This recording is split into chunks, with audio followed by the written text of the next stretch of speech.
Bismillahirrahmanirrahim. Assalamualaikum warahmatullahi wabarakatuh.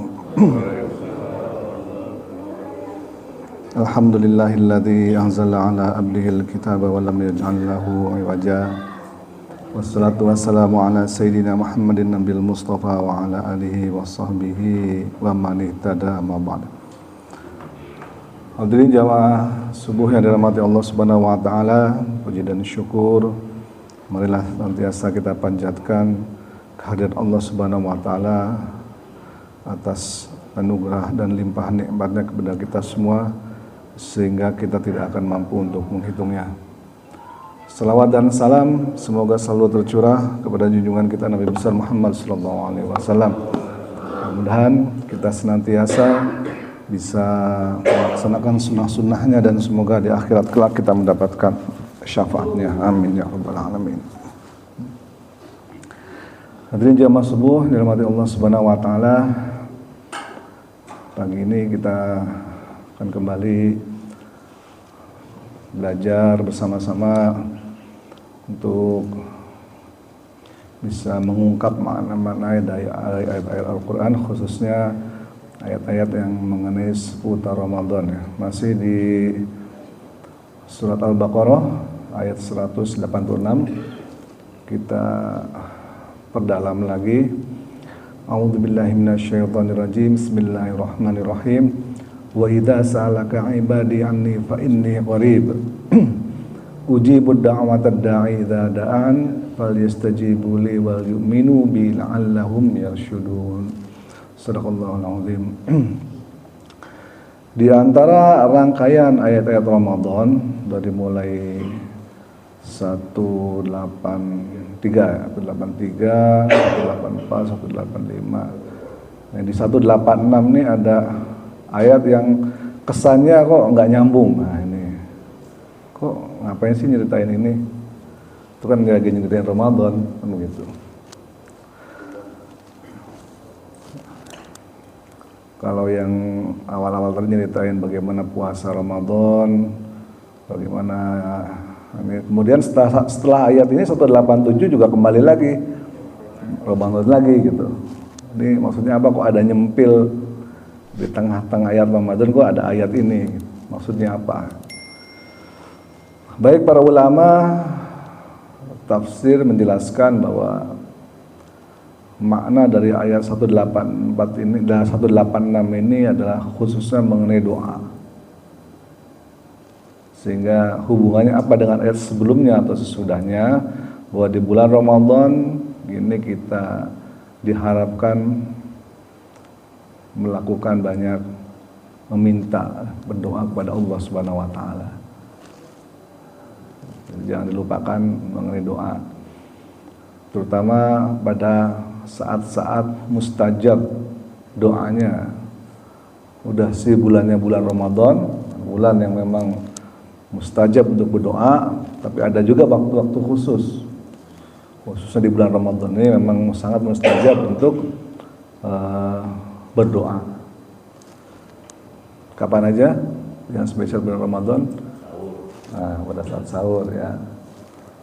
Dalilnya apa? Tahu? Nah ya, as-sadiqina as-sabirina was-sadiqina wal qanitina wal munfiqina wal mustaghfirina bil ashar. Wal mustaghfirina bil ashar itu adalah orang-orang yang meminta ampun atau beristighfar pada waktu sahur. Jadi jangan lupa kalau pada waktu sahur yang diingat jangan cuma makan doang. Sahurnya apa nih? Ya, sahurnya apa nih? Gitu kan. Yang diingat sahurnya doang, makan. Jangan lupa, itu saat mustajab untuk berdoa, khususnya meminta ampun. Dijamin oleh Allah Subhanahu wa taala jika berdoa di saat waktu sahur, susah jika dia meminta ampunan dari dosa. Nah, disitulah Allah akan mengampuni semua dosa-dosa kita. Oke, yang kedua, kapan lagi? Khusus bulan puasa? Waktu puasa ya, waktu puasa udah pasti ya. Waktu waktu puasa. Sepanjang kita waktu puasa, itulah doa kita akan dijabah oleh Allah Subhanahu wa taala. Kemudian ada lagi waktu berbuka. Waktu berbuka ya. Jangan lupa waktu berbuka, kata Nabi sallallahu alaihi wasallam, berdoalah pada saat berbuka. Agar berbuka jangan balik lagi. Jangan cuma ngelihat kolaknya doang gitu kan. Gorengan, kolak. Es apa namanya? Es campur. Tapi juga doa di situ. Jangan lupa, karena waktu berbuka adalah waktu yang sangat mustajab, khususnya untuk orang yang lagi berpuasa untuk berdoa. Karena waktu berbuka itu ada dua keutamaan bagi orang yang berpuasa. Apa keutamaannya? Ada dua kebahagiaan. Apa kebahagiaannya waktu berbuka? Saat berbuka apa? Satu bahagia waktu makan, itu aja makan ya. Bahagia rasanya, waduh. Udah nggak ada duanya itu. Air putih yang biasa-biasa aja. Begitu adzan maghrib kayaknya enak banget tuh. Masuk ke tenggorokan, gelek gitu. Bahagia waktu berbuka. Yang kedua, orang yang berbuka puasa bahagia waktu ketemu dengan Tuhannya. Nanti di akhirat ya. Di akhirat nanti, karena di surga itu ada satu pintu khusus namanya Ar-Rayyan.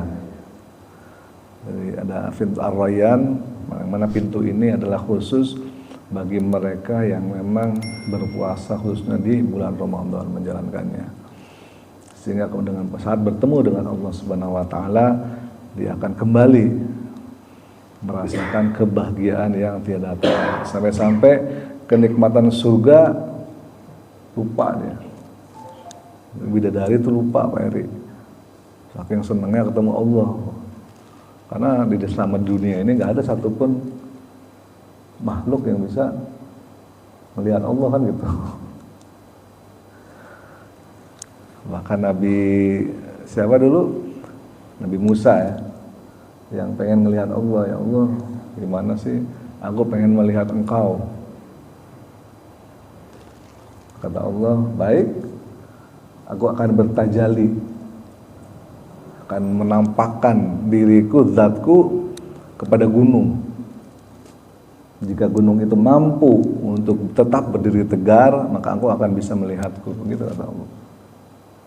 Ternyata gunungnya hancur, lebur, meledak. Nabi Musanya pingsan.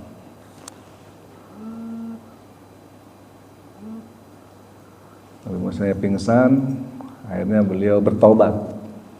Memang betul bahwa manusia tidak didesain di dunia ini untuk bisa melihat Allah Subhanahu wa taala. Nggak usah ngelihat Allah ya. Ngelihat matahari aja. Mampu nggak? Mata ini nggak mampu. Apalagi melihat Allah gitu kan. Ngelihat apa namanya? Gerhana aja kita mesti pakai kacamata hitam. Supaya apa? Supaya gak kena radiasi, betul. Ya ada banyak hal-hal di dunia ini yang memang tidak bisa mampu kita lihat. Apalagi kalau pengen melihat Allah Subhanahu wa taala, nggak mungkin, karena tidak didesain untuk bisa dilihat manusia itu di dunia ini. Lain nanti di akhirat. Kalau di akhirat kan manusia dirancang ulang ya, didesain ulang, dihidupkan kembali itu didesain ulang dengan desain yang berbeda. Kenapa berbeda? Karena di akhirat nanti orang didesain untuk nggak akan mati-mati. Kalau di sini kan didesain bisa mati, abadi. Waktu dibangkitkan lagi nanti kita didesain untuk menjadi makhluk yang abadi, tidak akan pernah mati. Hah? Jiwanya juga kuat. Apa ya? Jiwanya juga kuat. Nah itu. Ya kan, nggak akan mati-mati, nggak akan capek-capek, nggak ada lelahnya. Udah kayak malaikat, nggak ada rasa capek, nggak ada rasa apa namanya, nggak akan pernah tua, nggak akan pernah sakit. Kalau yang masuk surga enak ya, semua yang dicita-citakan di dunia ini akan tercapai nanti di sana. Pak Chandra tuh nggak mau tua, maunya muda, terus nanti di sana di promo deh.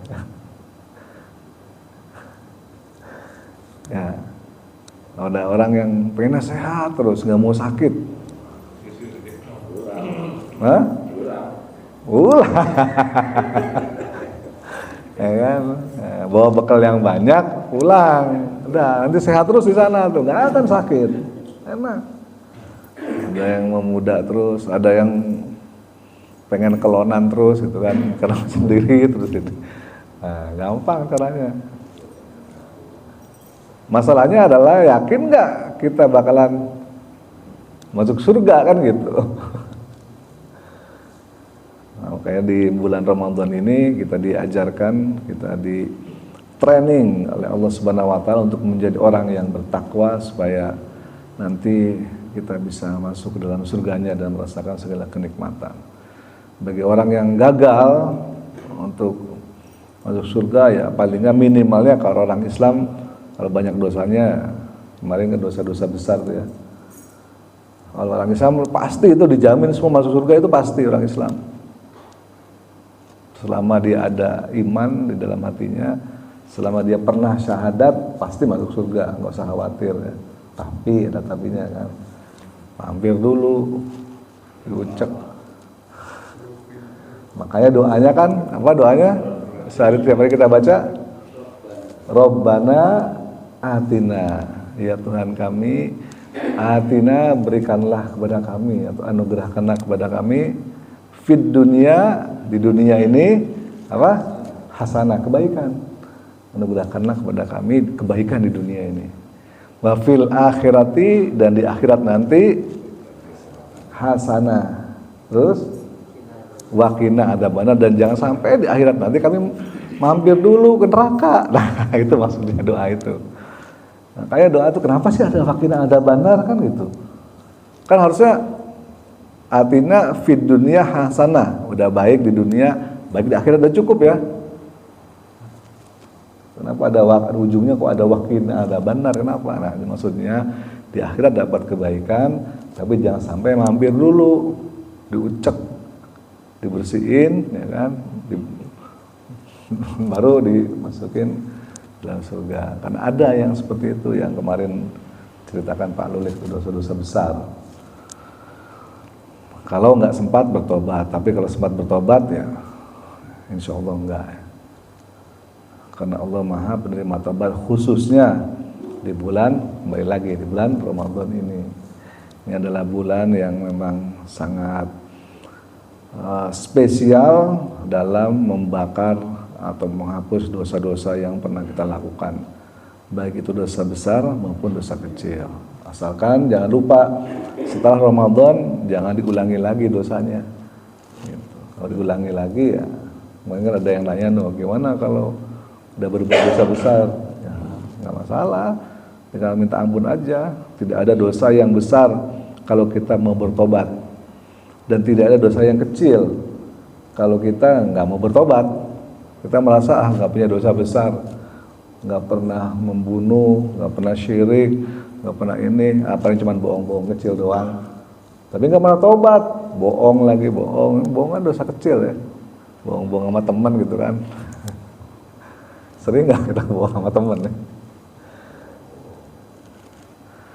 Terus ada yang kita anggap dosa kecil, tapi kalau kita nggak pernah bertobat, tidak pernah merasa bersalah, lama-lama menjadi dosa yang besar. Baik, wa idza sa'alaka ibadi anni fa inni qarib. Ini Al-Qur'an menggunakan kata wa idza. Apa artinya idza? Dan jika. Jika itu dalam bahasa Arab itu menggunakan kata in. In ja'akum fasiqum binaba'in misalnya. Apa kata in? Itu jika. Kalau idza itu makna boleh apabila, tapi sebetulnya lebih tepat maknanya adalah ketika. Dalam bahasa pamulangnya when, ketika. Wa idza sa'alaka, ketika. Nah, maknanya gitu. Kenapa pakai wa idza atau ketika? Karena wa idza ini diharapkan bahwa akan terjadi peristiwa tersebut. Sama dengan seorang ibu, misalnya punya anaknya lagi pergi ke medan perang. Kan kira-kira yang diucapkan ibu itu apa? Jika nanti anak saya pulang dengan selamat. Nah, bedakan dengan ketika nanti anak saya pulang dengan selamat, saya akan syukuran 7 hari 7 malam. Beda nggak mengenai kata jika dengan ketika? Hah? Beda. Kalau kita jika nanti anak saya pulang dengan selamat, ada kesan kalau gitu kan. Nah, ada kesan kalau bisa pulang, bisa juga enggak gitu. Kalau pulangnya syukur, enggak ya udahlah gitu, kerasanya gitu. Jika. Tapi ketika nanti anak saya pulang, nah, ada harapan besar dari situ bahwa dia akan pulang. Ketika nanti anak saya pulang, nah itu harapan besarnya dia akan pulang. Kayak di sini wa idza sa'alaka ibadi, ketika nanti, dan pasti akan terjadi itu. Sa'alaka ibadi, ada yang bertanya, hambaku, ibadi, anni, tentangku, fa inni qarib, maka sesungguhnya aku dekat. Ini peristiwa ini terjadi karena ada seorang sahabat yang bertanya kepada Nabi SAW, ya Rasulullah, sebab nuzulnya, ya Rasulullah, bagaimana cara aku bermohon kepada Tuhan, kepada Allah Subhanahu Wa Taala? Apakah aku bermohon kepada Tuhan itu dengan berteriak karena Allah itu jauh, ataukah aku bermohon kepada Allah itu dengan berkata lirih, dengan berbisik, karena Allah itu dekat. Nah, maka turunlah ayat ini. Wa idza sa'alaka ibadi anni fa inni qarib. Jadi yang pertama harus kita tanamkan adalah saat kita mau berdoa, tanamkan dalam hati kita bahwa Allah Subhanahu wa taala itu dekat. Nggak jauh, bahkan lebih dekat dari urat leher kita sendiri. Kemanapun kita pergi, Allah selalu ada untuk mengawasi. Pernah seorang murid dari seorang ulama diberikan beberapa ekor ayam. Nah, si ulama ini, si guru ini menguji murid-muridnya, berikan beberapa ekor ayam. Berapa muridnya? Coba kamu potong ayam ini, ya kan, kalian masing-masing nih saya kasih 1 ekor ayam, kamu potong ayam ini, tapi di tempat yang nggak ada yang lihat. Baik, Pak Kiai gitu kan, Pak Guru. Masing-masing pergi, silakan cari kamu tempat yang nggak ada yang lihat ya. Semua pergi tuh. Ada yang pergi ke kebun, lihat wah nggak ada orang nih, potong. Ya pakai bismillah, potongnya biasa, potong standar ya. Ada yang masuk ke gudang gelap itu, wah nggak ada yang lihat nih, potong. Dari sekian banyak muridnya pulang hanya 1 orang yang nggak motong ayamnya, yang lain pada dipotong semua. Kamu kok nggak dipotong? Kata si gurunya. Saya bingung, Ustaz. Kenapa bingung? Di mana di tempat yang nggak ada yang lihat? Kan Allah selalu ngelihat. Itu maknanya. Ini tujuan daripada peristiwa itu. Kan Allah selalu ngelihat. Yang lain pada bingung, ya juga ya. Nah, jadi susah. Saya nggak bisa menemukan tempat di mana nggak ada yang lihat. Nggak mungkin, nggak bisa. Karena Allah selalu melihat. Allah itu sangat dekat. Bahkan para sahabat mengamalkan ayat ini tuh betul-betul sampai ke kehidupan sehari-hari. Yang namanya sahabat Umar bin Khattab, kalau mandi tuh nggak pernah telanjang dia. Ada nggak di sini yang mandinya nggak telanjang? Kenapa? Malu kalau telanjang. Ada yang ngelihat. Siapa yang ngelihat? Allah yang ngelihat tuh. Sampai segitu nggak pemahaman keimanan kita? Kayaknya nggak ada di sini. Termasuk saya juga kalau mandi ya buligir gitu.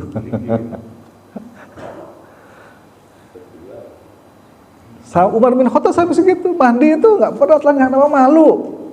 Kelihatan sama Allah kan gitu, telanjang malu. Jadi mandi nggak pakai baju, jemur gitu, gosok di dalam. Tuh. Kalau kita kan nggak merasa ada yang ngelihat ya, nggak ada yang lihat ini. Padahal ada yang lihat.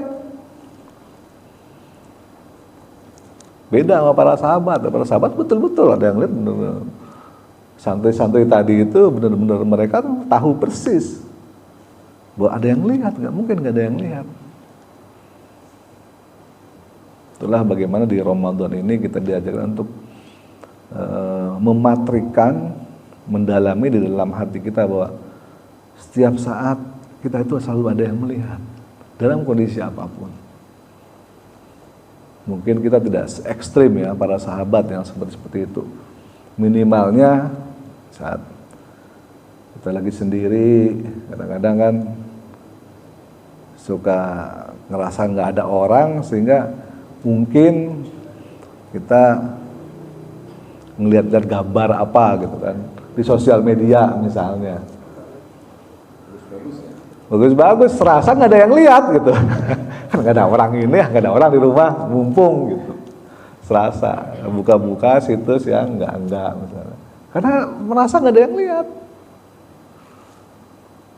Makanya bulan puasa ini diajarkan, walaupun nggak ada yang lihat, ya apa yang di kulkas nggak dimakan, nggak diminum gitu, nggak ada yang lihat kan. Nah, itu diajarkan di sini di bulan Ramadan ini, diajarkan, dipatrikan ke dalam hati kita bahwa Allah itu dekat. Dan Allah selalu memperhatikan kita, selalu melihat kita. Lagi wudhu, kumur-kumur kan. Itu waktu kecil tuh suka gitu tuh saya. Kalau nggak sambil berenang, nah itu lumayan tuh. Habis keluar dari berenang, seger lagi. Karena sambil berenang, minum air. Sambil wudhu, minum air juga. Karena apa? Ngerasa nggak ada yang lihat. Simpel lah sebetulnya, ngerasanya nggak ada yang lihat. Gimana kita mempatrikan diri kita bahwa kita itu selalu ada yang lihat dimanapun kita berada. Bahkan Rasulullah tuh kalau jima pernah buligir nggak? Nggak pernah. Kita kalau jima buligir nggak? Buligir kan? Karena apa? Ngerasa nggak ada yang lihat. Yang penting pintu udah dikunci, nggak ada yang lihat, udah enak. Rasulullah nggak pernah jima di bawah selimut. Emangnya nggak ada yang lihat? Ada yang lihat. Masalahnya kita merasa nggak ada yang lihat tuh. Sampai segitunya menanamkan bahwa Allah itu dekat, bahkan lebih dekat dari ulat nadi, ulat leher kita sendiri. Karena Allah itu dekat, maka nggak usah khawatir. Ujibu da'watad da'. Kata Allah, ujibu. Ini Allah sendiri yang bilang, aku, menggunakan kalimat aku, bukan kami ya. Kadang Al-Quran menggunakan kami, kadang menggunakan aku. Bukan nujibu, tapi ujibu, langsung Allah sendiri. Saya, kata Allah, aku kabulkan, aku akan ijabah. Ujibu, aku akan ijabah da'watad da'i. Doa orang-orang yang memang berdoa. Jadi syaratnya adalah supaya doanya dikabul apa? Syaratnya ya doa ya. Kalau nggak doa mana bisa dikabul apa? Kan Allah Maha tahu ya. Allah Maha tahu, tetap kita harus minta. Jangan mentang-mentang Allah tahu apa yang saya mau, nggak usah minta gitu. Enggak lah. Allah tahu Nabi Adam dan Hawa berbuat salah. Tapi kalau nggak berdoa, diampuni nggak? Enggak. Hebatnya Allah adalah doanya sendiri diajarkan nih. Kamu kalau mau saya ampuni, bacanya ini doanya. Apa doanya? Rabbana dzalamna anfusana. Tuh. Diajarkan sama Allah. Nih, aku tahu kamu berbuat dosa. Kalau kamu pengen diampuni nih, baca doa ini. Diajarkan doanya. Tapi harus dibaca doanya. Kalau nggak dibaca, bagaimana bisa? Allah udah tahu lah, gua berbuat dosa deh. Gua dikirim ke bumi, ke dunia kan, sebagai hukuman ya. Berarti harusnya diampuni dong, otomatis. Enggak. Bahkan doa itu sendiri adalah ibadah. Yang penting di dalam doa adalah berdoanya, bukan dikabulkan atau enggak. Nah, kata Rasulullah kalau berdoa tuh jangan tergesa-gesa. Tergesa-gesa itu maksudnya apa? Jangan mau buru-buru dikabul. Itu namanya bukan doa, namanya nyuruh. Kalau doa apa terserah yang ngasih dong, mau ngasihnya sekarang, minggu depan, tahun depan, mau cepet-cepet, itu namanya nyuruh. Kabulin ya doa gua besok, enak bener, emangnya bos. Dikasih target, Allah dikasih target, kayak project aja kasih target kan gitu. Kapan selesai nih jembatan? 2 bulan misalnya, kasih target. Masa mau Allah kasih target gitu? Ya Allah, aku pengen naik jabatan misalnya, kasih target tahun depan ya, gitu. Nggak bisa, jangan. Doa sih doa itu niatkan, doa itu adalah untuk ibadah. Karena inti dari doa itu sendiri adalah ibadah. Yang menyatakan kedekatan kita dengan Allah, kehambaan kita dengan Allah Subhanahu wa taala. Jadi dikabul nggak dikabul, kalau nggak dikabul pasti dikabul. Nggak mungkin enggak, karena itu janji Allah ya, di ayat yang lain ada ya. Ud'uni astajib lakum. Berdoalah kepadaku niscaya akan aku kabulkan. Tapi kapan mengabulkannya? Nah, Rasulullah menjelaskan ada 3 hal cara mengabulkan doa. Yang pertama adalah segerakan di dunia ini. Doa pengen naik jabatan, segera langsung naik jabatan. Ada yang kayak gitu. Pertama. Yang kedua, ditangguhkan di akhirat nanti. Kok nggak dikabul-kabul di doa di dunia? Oh, nanti di akhirat ternyata begitu di akhirat, kok ini pahala kita banyak banget. Nah, itu karena doa-doa yang di dunia ini belum dikabul, nanti dikabulnya di akhirat. Yang ketiga caranya adalah apa? Nah, dengan diganti dengan hal yang lain yang dalam pandangan Allah Subhanahu wa taala lebih baik yang ini dibandingkan yang itu. Doa pengen naik jabatan misalnya. Tapi Allah tahu nih orang bentar lagi stroke. Naik jabatannya enggak, tapi stroke-nya hilang. Nggak jadi tuh. Masalahnya kita nggak tahu. Caranya kok naik jabatan nggak naik-naik, padahal dia sehat terus hidupnya tuh. Jabatannya nggak naik, tapi dia sehat terus, hidupnya enak, nyaman, temennya banyak, dan sebagainya kan. Ya cukup hidupnya, mungkin jabatan nggak naik tapi cukup. Dikabulkan oleh Allah untuk hal yang lain. Bisa jadi itu adalah doa-doa kita yang selalu kita panjatkan, tapi kata Allah, kamu kalau jadi pejabat nanti korupsi, mendingan nggak usah. Allah kan tahu masa yang akan datang, apa yang akan terjadi. Daripada kamu jadi pejabat, adalah strukmu kau hilangkan, kamu nggak jadi struk, misalnya seperti itu. Jadi ada berapa cara? 3.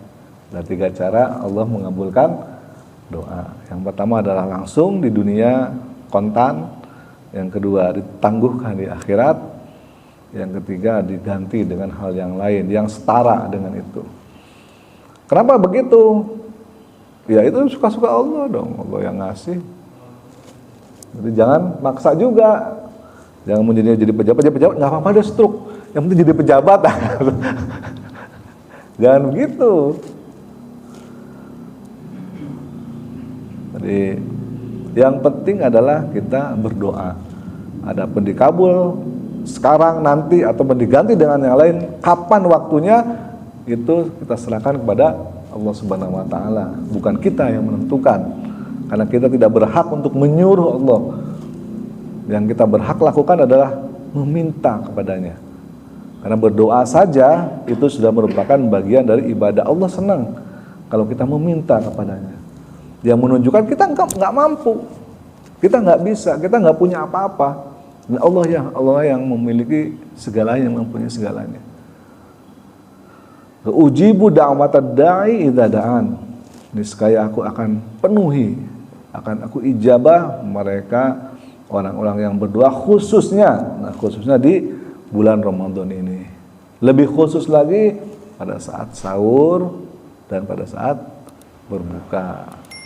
Lebih khusus lagi. Syaratnya apa? Falyastajibu li. Maka berusahalah. Nah, ini unik. Saat Allah mengatakan aku akan kabulkan menggunakan kata ujibu. Tapi saat Allah memberikan syarat kepada kita, dia menggunakan kata falyastajibu. Itu ada ya, sin, dan ta tambahannya. Istajaba, yastajibu. Kalau ada kalimat bahasa Arab diawali dengan ya, sin, dan ta, ada sin dan taknya lah. Ada sin dan taknya itu merupakan sebuah harapan atau permohonan. Kayak ghafaro misalnya mengampuni. Kalau istighfar meminta ampun. Ya kan? Kira-kira seperti itu. Jadi ada sin tambahan sin dan ta. Kalau ujibu, aku akan kabulkan. Falyastajibu, maka kalian berusahalah untuk juga memenuhi. Nah, kalau janji Allah tidak menggunakan sin dan ta ya. Kalau menggunakan sin dan ta ya bisa-bisa aja lah gua kabulkan atau enggak ada, terserah gua, kata Allah begitu. Kalau pakai sin dan ta. Nah, tapi kalau perintah kepada kita menggunakan sin dan ta, artinya apa? Kalian berusahalah, enggak perlu sempurna, kata Allah. Falyastajibu li, berusahalah kalian untuk mendekat kepadaku. Enggak perlu terlalu sempurna. Yang penting kalian ada usaha. Wal yu'minu bi, dengan penuh keimanan kepadaku. Berusaha aja. Kalau mau dikabul doanya, berusahalah untuk merayu Allah, gitu loh seolah-olah kalimatnya. Nah, kita aja kalau mau minta tolong sama orang kan baik-baikin dulu gitu kan. Dican, beli madu dong, harganya 55.000 gitu kan. Dibilangnya I love you tuh. Jadi dikasih madunya tuh 55.000. Ya. Oman misalnya, Oman mau diurut dong, nggak mungkin. Man, lu sini, urutin gue dong. Nggak mungkin bilang gitu, Man. Lu ganteng amat hari ini. Ah, ada maunya nih apa nih? Perasaan gua nggak enak nih, Man. Pegel-pegel nih badan gua. Tolong dong, misalnya dikerokin. Begitu. Baik-baikin dulu, dirayu dulu. Pak Dito, Mbah. Nah, misalnya kalau udah ada yang bilang Mbah, ya. Sugeng Mbah. Pasti ada maunya nih, mau ditotok nih, jangan-jangan tuh tiba-tiba punggungnya udah menghadap ke sono. Dan minta disentuh gitu. Pada manusia aja kita seperti itu, apalagi sama Allah. Kata Allah, berusahalah kalian sedikit aja sih, palingnya mendekat ke aku, tingkatkan imanmu dikit gitu. Mau sebanyak-banyak dikit aja. Ada usahanya gitu. Baik-baikin gue dulu seolah gitu. Nggak usah sempurna, nggak usah banyak-banyak, dikit aja naikin. Khususnya di bulan Ramadan ya. Nah, kalau di bulan-bulan lain mungkin kita jarang baca Quran ya, baca kayak Quran tambah gitu. Syukur-syukur kalau bisa hatam 30 juz misalnya. Kalau di bulan-bulan lain mungkin nggak pernah sholat malam qiyamul lail ya, ikut kayak taraweh di sini gitu. Qiyamul lail. Nah, itu namanya baik-baikin. Supaya apa? Supaya Allah mau ujibu, mau mengabulkan doa. Wal yu'minu bi la'allahum yarsyudun, supaya mereka atau semua yang berdoa itu memperoleh kebaikan atau kebenaran. Itu kira-kira mungkin itu aja. Ada yang tanyakan? Ya, waalaikumsalam warahmatullahi wabarakatuh. Menarik kan ketika kita menanyakan bahwa pada Allah itu yang penting ada upaya ya mohon kepada Allah kan, tetapi tentu kan ada adab ya, adab itu etika itu tadi saya sampaikan bahwa man pijit dong karena aku mau itu enggak ada kerjaan itu tugas sudah ada kan gitu. Padahal belum ada, tapi kan sikapnya begitu gitu kan, jadi nggak respect kan gitu kan. Yeah. Nah seringkali kita tuh di dalam memohon itu tadi kan sebenarnya memohon itu juga bisa dikabulkan langsung gitu kan, atau ditunda atau memang diganti. Jadi kesabaran dalam menunggu apa yang kita minta. Tapi seringkali diterjemahkan juga gitu kan secara harfiah bahwa ya kalau mohon jangan cepet-cepet dong gitu. Istilahnya ada orang yang bisa ngomong cepet gitu kan ya. Ada orang yang ngomongnya pelan-pelan gitu. Kalau Pak Sofyan ini ngomongnya pelan-pelan tuh kan gitu. Tapi kalau ada yang ngomong ya seperti Mansur gitu kan ya, ini langsung aja gitu kan terlepas gitu. Semalam itu kan waktu doa gitu kan ya. Nastagfirullahaladzim gitu kan. Mungkin cepat, memang bisa cepat gitu kan bahasanya gitu. Nah, tetapi kan bagi yang lain gitu kan, ini kenapa cepat banget sih gitu. Bagaimana diterima sama direktur gitu kan, ngomong seperti itu kan gitu kan. Kalau ngomong tadi nggak sopan banget sih gitu. Nah, maksud saya mungkin di antara yang seperti itu gitu.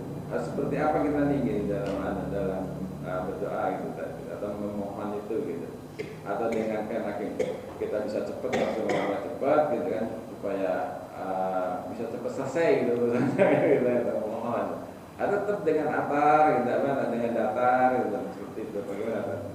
Baik. Jadi memang betul ya, kalau kita berdoa sebagaimana kita meminta sama seseorang ya, meminta tolong sama seseorang kan pasti harus dengan bahasa yang baik ya, dengan bahasa yang benar, dengan tutur kata yang tersusun rapih. Kita ajak kepada manusia seperti itu kan gitu. Jamnya dicari jam yang memang pas. Misalnya kalau kita mau datang ke rumah seseorang, mau minta tolong sesuatu, tentu kita harus lihat dulu jam berapa nih. Jam segini jangan, biasanya masih tidur, ntar aja sorean kalau dia udah bangun. Nah gitu kan, jamnya dilihat juga, waktu pasti. Yang kedua juga dipersiapkan juga, gua ngomong apa nih kira-kira bahasanya ya yang enak, direncanakan dulu tuh, tentukan.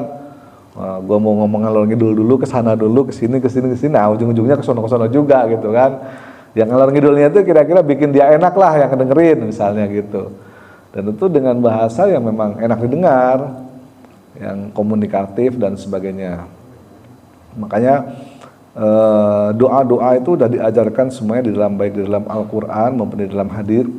Ya, gunakanlah doa-doa itu yang memang sudah tersusun oleh Allah dan Rasulnya juga, dan juga oleh para ulama.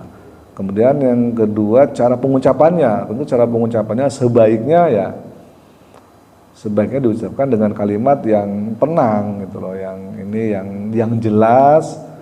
Cuman kadang-kadang memang di masyarakat kita, karena doa itu sudah menjadi hafalan, karena dia udah hafal ya cepet jadinya bacanya. Amin.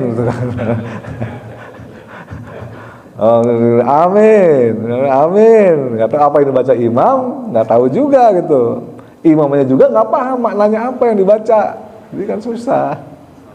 Karena kalau kita nggak paham apa makna yang kita baca juga, ya hanya sekedar hafalan aja, akhirnya begitu. Lain kalau kita maknanya paham, sehingga doa itu bisa kita hayati, betul-betul kita minta gitu. Oh seperti ini. Hah? Boleh pakai bahasa Indonesia, nggak masalah, boleh.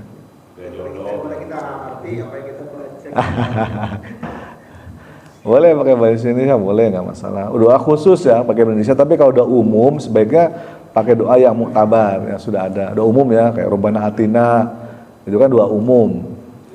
Ya, udah diajarkan kalimatnya yang baik seperti itu ya. Tapi kalau doa khusus nggak ada dalam doa khusus itu, dalam Al-Quran maupun hadisnya nggak ada. Ya Allah, saya pengen naik jabatan jadi lurah misalnya, nggak ada di Al-Quran sama hadisnya. Itu pakai bahasa Indonesia boleh. Jadi yang umum minta kesehatan, minta apa, kebaikan dan sebagainya, semua sudah diajarkan. Sebaiknya pakai doa yang memang sudah muktabar. Karena jangan sampai kelewat tadi Rabbana. Kalau kita yang sendiri yang berdoa, ya Allah anugerahkanlah kebaikan di dunia dan di akhirat, lupa tuh nggak pakai wakina ada benar. Tapi jangan celupin dulu ya. Nah, jadi ada poin-poin yang mana itu sebaiknya didoakan juga, tapi karena kita sendiri yang ngarang, sehingga poin itu nggak dapat. Gitu. Kembali ke yang tadi, betul sebaiknya doa dibaca. Cuman balik lagi, kalau misalnya yang baca doa itu paham dengan apa yang dibaca, pasti akan dibacanya dia pelan. Dan kalau dia nggak paham, hanya sekedar hafalan, ya dia akan yang namanya hafalan aja gitu. Ulama yang suka iman kawin, yakin shodiqan, iman afian, nah, gitu.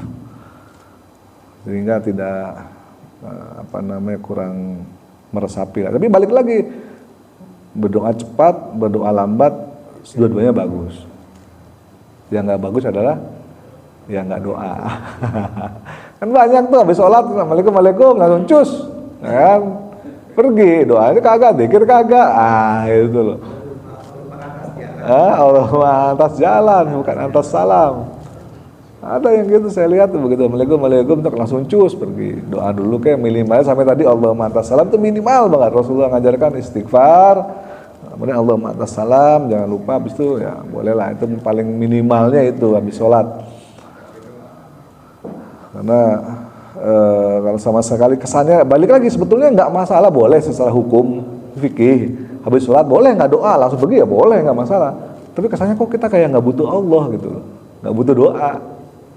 Ya kan, padahal habis sholat itu kan waktu yang terdekat kita dengan Allah Subhanahu Wa Taala. Kita udah sholat habis sujud, apa kok nggak kesannya kayak nggak butuh pada Allah, nggak butuh doa, kesannya seperti itu. Karena dia bilang doa sholat dia juga doa gitu. Ya betul. Orang berprinsip gitu mungkin.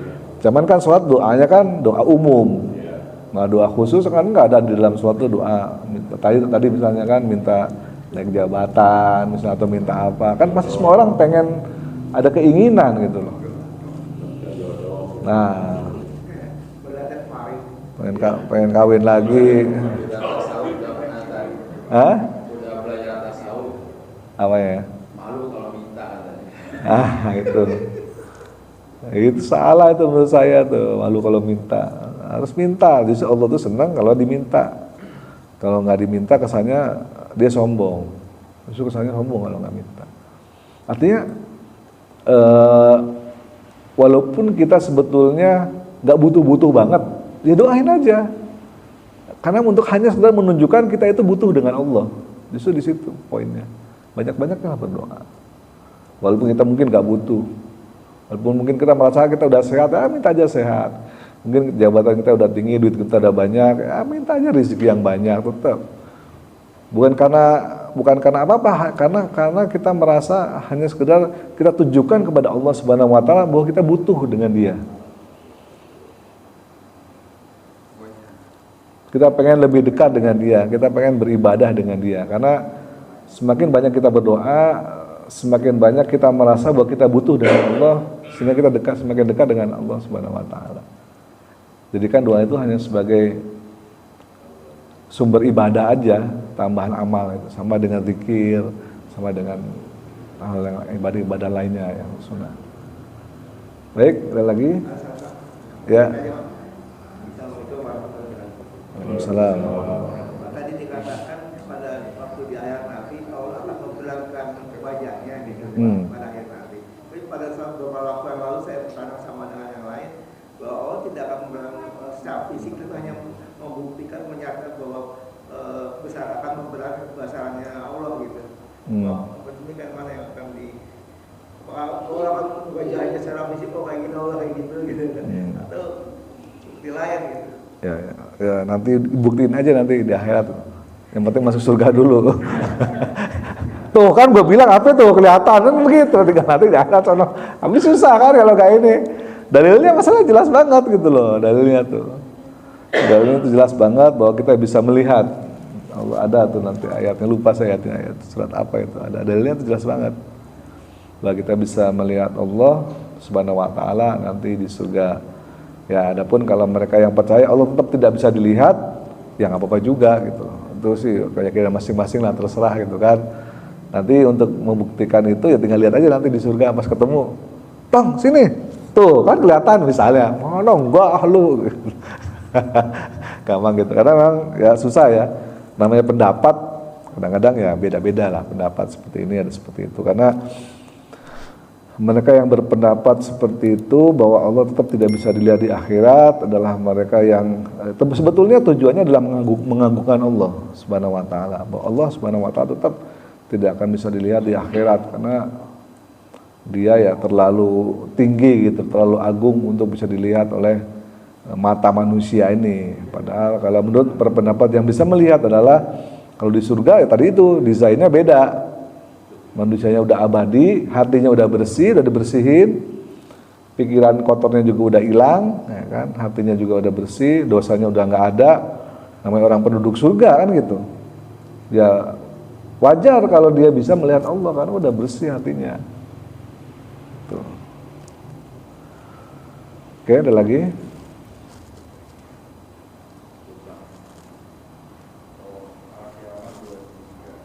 Apa itu? Agama 23 ya? Nah, memandang Tuhannya kan. Ada ayat Al-Mu'min. Apa Al-Mu'min? Al-Qiyamah ayat 22, 23. Nanti ada ayatnya. Al-Qiyamah 22, 23. Cuma dalil-dalilnya itu jelas. Cuma ya monggo kalau percaya atau enggak percaya ya silakan. Kalau saya memilih pendapat yang memang bisa dilihat. Karena itu satu-satunya hal yang memang satu-satunya perkara yang membuat ya, hidup kita itu jadi bermakna gitu loh. Yaitu untuk melihat Allah Subhanahu wa taala. Kan Nabi Musa aja tadi cerita kan udah mau melihat. Jika saja gunung di depanku ini berhasil tetap tegak berdiri, maka engkau akan bisa melihatku, kata Allah begitu. Artinya pada saat itu bisa saja Nabi Musa itu melihat. Jika gunungnya nggak hancur, ternyata gunungnya hancur, nggak mampu untuk dilihat. Gunungnya nggak tahan, nggak bisa. Karena saking dahsyatnya Allah bertajali waktu itu. Maka Rasulullah waktu peristiwa Mi'raj ditanya juga para sahabat, ya Rasulullah, apakah kau melihat Allah kan gitu? Kata Rasulullah, aku nggak lihat apa-apa, cuma melihat putih semua. Di sekitarku putih, nggak ada apa-apa, putih, semua terang, sangat terang, sehingga aku tidak bisa melihat apapun. Tuh. Bisa jadi waktu itu Allah bertajali, cuman karena silaunya kan, Allah itu kan nurun fauqa nur, cahaya di atas cahaya, nggak bisa terlihat karena saking silaunya, saking terangnya. Seperti itu kira-kira. Jadi Rasulullah pun belum bisa melihat. Karena saking terangnya tapi nggak sampai pingsan ya, itu bedanya sama Nabi Musa. Tuh, Nabi Musa kan pengen ngelihat, pingsan dia, nggak kuat. Rasulullah nggak pingsan. Nabi Ibrahim gitu. Beda soalnya dibawa ke sono, ke tempat yang memang istimewa di situ. Bahkan malaikat Jibril aja, malaikat nggak bisa masuk ke situ. Tempat yang istimewa, namanya Sidratul Muntaha, istimewa. Itu pun Rasulullah belum bisa melihat karena terlalu terang cahaya putih. Ya mungkin saja waktu itu Allah sudah bertajali memperlihatkan dirinya, itu pun karena saking terangnya mata Rasulullah ya nggak mampu untuk menembus sinar yang begitu terang. Kira-kira gitu. Sama kayak kita melihat matahari di atas kan, waktu kita siang hari nggak kelihatan bintang ya. Kalau bintang itu ada di situ. Tapi kalau siang nggak kelihatan. Kenapa? Saking terangnya matahari gitu kira-kira perumpamaannya. Saking terangnya matahari kita nggak bisa melihat bintang. Tapi kalau mataharinya hilang, redup, maka bintang-bintang di belakangnya kelihatan. Kira-kira seperti itu. perumpamaannya. Baik, kalau nggak ada lagi, mudah-mudahan ada manfaatnya. Taklim singkat ini lebih mendekatkan diri kita kepada Allah Subhanahu wa taala, dan mudah-mudahan hajat-hajat kita, doa-doa kita khususnya di bulan Ramadan ini bisa dikabulkan oleh Allah Subhanahu wa taala. Amin ya rabbal alamin. Kita tutup dengan doa kafaratul majlis. Subhanakallahumma wa bihamdika asyhadu an la ilaha illa anta astaghfiruka wa atubu ilaik. Billahi taufiq wal hidayah. Assalamualaikum warahmatullahi wabarakatuh.